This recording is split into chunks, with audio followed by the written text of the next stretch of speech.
Guys, papakita ko lang sa inyo itong Xpander GLS 2026. Sabi nung agent ko, wala raw auto lock tong sasakyan. Pero tingnan nyo sa akin yung susi. I-unlock ko siya. Tapos ito yung susi, ilalayo. Tingnan nyo. Ito mo doon sa mata. Ito mga hawak ko ang susi. Wala akong pipindutin. Sabi kasi hindi raw nag-auto lock eh. Pero napansin ko nag-auto lock siya.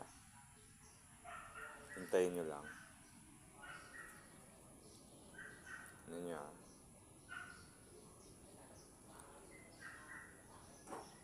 O, diba? May auto lock siya na features.